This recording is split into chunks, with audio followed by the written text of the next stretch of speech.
और इस वक्त चुनाव आयोग से एक अहम खबर आई है, वो ये कि शिवसेना का चुनाव चिन्ह फ्रीज कर दिया गया है। चुनाव आयोग ने ये अंतरिम आदेश दिया है कि फिलहाल उद्धव ठाकरे या शिंदे गुट इसका इस्तेमाल नहीं कर सकेंगे। नाम और चिन्ह दोनों के इस्तेमाल पर फिलहाल रोक लगाई गई है और अंधेरी ईस्ट का उपचुनाव होना है, तो उसके पहले इस तरह से अंतरिम आदेश देकर ये फ्रीज कर दिया गया है। दोनों ही नाम और चुनाव चिन्ह दोनों ही फ्रीज किया गया है। अंधेरी ईस्ट से उद्धव ठाकरे ने उम्मीदवार उतारा है, जबकि शिंदे गुट ने उम्मीदवार नहीं उतारा है, वो बीजेपी को समर्थन कर रही है। सुनील सिंह इस वक्त हमारे साथ बने हुए हैं। सुनील, इसके जो राजनीतिक मतलब है हमारे दर्शकों को समझाएं कि आखिर ये चुनाव चिन्ह और जो नाम है ये कितनी ज्यादा अहमियत वहां महाराष्ट्र की राजनीति में रखता है। देखिए रमनी, कोई भी चुनाव हो, मतदाताओं के सामने चुनाव चिन्ह और उस पार्टी का नाम मायने रखता है। इसमें जो अंधेरी विधानसभा के उपचुनाव की हम बात करें तो यहाँ पर जो यहाँ के विधायक थे शिवसेना के रमेश रटके, उनका निधन होने के बाद ये सीट रिक्त हुई थी, जिसमें कि अब उपचुनाव होने जा रहा है। एक तरफ शिवसेना है जो कि उनकी पत्नी को टिकट दे रहा है, और दूसरी तरफ बीजेपी है जिसके कि मूर्जी पटेल, जो पिछली बार 2019 के चुनाव में वो बागी के तौर पे खड़े थे और उन्होंने तकरीबन 45,000 वोट लिया था, जबकि निर्दलीय थे वो, और शिवसेना के उम्मीदवार को 62,000 वोट मिला था, यानी 18,000 वोटों से मूर्जी हार गए थे। लेकिन अब जो है स्थिति थोड़ी सी उल्टी हो गई है यहाँ पर। दरअसल अब वो पार्टी के उम्मीदवार रहेंगे बीजेपी के, और शिवसेना के पास स्थिति ये है कि उनका अपना चुनाव चिन्ह उनके से छिन गया है, यानी कि धनुष बाण का इस्तेमाल अब वो नहीं कर सकते हैं। तो मतदाताओं तक नए चुनाव चिन्ह जो भी उन्हें मिलेगा उसको लेकर पहुंचना और उनके मन में उसको बिठाना और फिर उसका वोटों में परिवर्तित कर पाना, ये एक बड़ी चुनौती फिलहाल उद्धव ठाकरे गुट के सामने है, शिवसेना के सामने है ये। और वहीं एकनाथ शिंदे की हम बात करें तो चूंकि वो इस चुनाव में उनका कोई उम्मीदवार नहीं होगा, वो बीजेपी को ही समर्थन करेंगे, तो उनके लिए बहुत मुश्किल नहीं है। और दरअसल जो रणनीति थी बीजेपी की, अगर हम कहें तो, कि शिवसेना में बगावत हुई, एकनाथ शिंदे अलग हुए, उद्धव ठाकरे की मुख्यमंत्री की कुर्सी गई, एकनाथ शिंदे मुख्यमंत्री की कुर्सी पर बैठे, लेकिन उसके बाद उन्होंने अपना अलग गुट न बनाकर उन्होंने शिवसेना पर ही कब्जा करने की कोशिश की और असली शिवसेना वो है, ऐसा उन्होंने दावा किया और चुनाव चिन्ह पर भी उन्होंने अपना अधिकार जमाया। तो ये कोशिश भी उनकी तरफ से थी कि किसी तरह से शिवसेना के पास से शिवसेना पार्टी का नाम और साथ ही चुनाव चिन्ह उनसे छीन दिया जाए, ताकि उनके लिए मुसीबत खड़ी हो सके। और उसमें कहीं न कहीं फिलहाल कामयाब होते हुए दिख रहे हैं, जिस तरह से चुनाव आयोग का फैसला आया है कि अभी इस वर्तमान अंधेरी के उपचुनाव में शिवसेना के दोनों गुट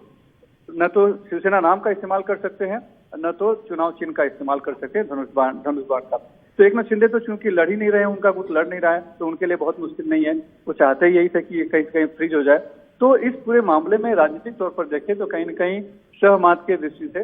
एकनाथ शिंदे को फायदा कहीं न मिल रहा है और खास करके बीजेपी को उसका फायदा मिलेगा। दूसरी बात है कि शिवसेना के हाथ से उनका चुनाव चिन्ह जाने के बाद अब जैसे कि महाविकास आघाड़ी उनके साथ है, यानी कि कांग्रेस और एनसीपी उनके साथ इस चुनाव में रहेगी, लेकिन उनके जो वोटर हैं कांग्रेस और एनसीपी के, उनको उन तक नया जो चुनाव चिन्ह मिलेगा वो पहुंचा पाना एक बड़ी चुनौती है, जिसके लिए अब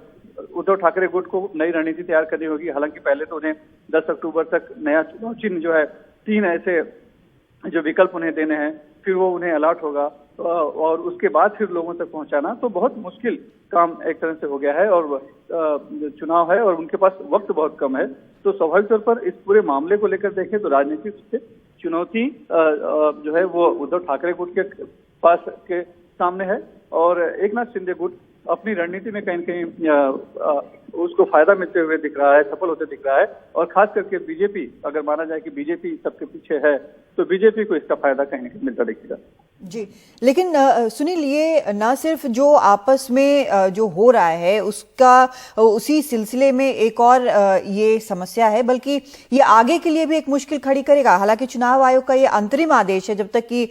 या तो रिजॉल्व नहीं हो जाता ये पूरा मसला या फिर चुनाव नहीं हो जाता उपचुनाव, लेकिन आगे भी ये लड़ाई चलेगी इस चिन्ह को लेकर, जब दावा यह है कि असली शिवसेना कौन है। और देखिए, ये लड़ाई तो लंबी चलेगी। अभी तो फिलहाल उपचुनाव तक बात सीमित सिर्फ नहीं है, लेकिन चूंकि उपचुनाव एकदम से नजदीक है, इसीलिए फिलहाल सबकी नजरें उस पर है। और ये जो है एक तरह से अग्नि परीक्षा के तौर पे भी लिया जाएगा, क्योंकि जब से बगावत हुई है, 2 फ्रैक्शन हो गए हैं, उसके बाद ये पहला ऐसा विधानसभा का उपचुनाव है जो कि सामने आएगा। तो इससे बहुत कुछ स्थितियां आगे जाकर स्पष्ट होगी या तो पता चलेगी। तो आगे भले लंबी लड़ाई चलेगी, फिर ये कब तक फैसला आ पाएगा, आगे क्या होगा, लेकिन फिलहाल जो है वो एक अग्नि परीक्षा के तौर पर विधानसभा का चुनाव है, अंधेरी का उपचुनाव, जो कि दोनों पार्टियों के लिए एक तरह से जो पूरा उनके अस्तित्व पर टिका हुआ है। जी, बहुत शुक्रिया आपका सुनील इस पूरी जानकारी के लिए। और काफ़ी अहम है कि ये पूरा मामला जो है वो काफ़ी अहम है, जैसा सुनील भी लगातार बता रहे हैं कि ये दोनों पार्टियों के बीच जो खींचतान है कि असली शिवसेना कौन है, ये उसी सिलसिले में एक और मुश्किल है। बल्कि दोनों ही पार्टीज जो हैं ये क्लेम, दोनों ही गुट जो हैं ये क्लेम कर रहे हैं कि असली शिवसेना वही है। तो चुनाव और नाम की समस्या इसीलिए खड़ी हुई है और चुनाव आयोग तक पहुंची। अब यहाँ पर उपचुनाव बिल्कुल सर पर हैं और इसमें उपचुनाव में शिवसेना का तो उम्मीदवार है, लेकिन शिंदे गुट का उम्मीदवार नहीं है, क्योंकि वो बीजेपी को सपोर्ट कर रहे हैं। तो अब बड़ी चुनौती, जैसा बार बार सुनील ने कहा, बड़ी चुनौती ये है कि अगर नया जो जैसा चुनाव आयोग ने निर्देश दिया है कि नए चिन्ह को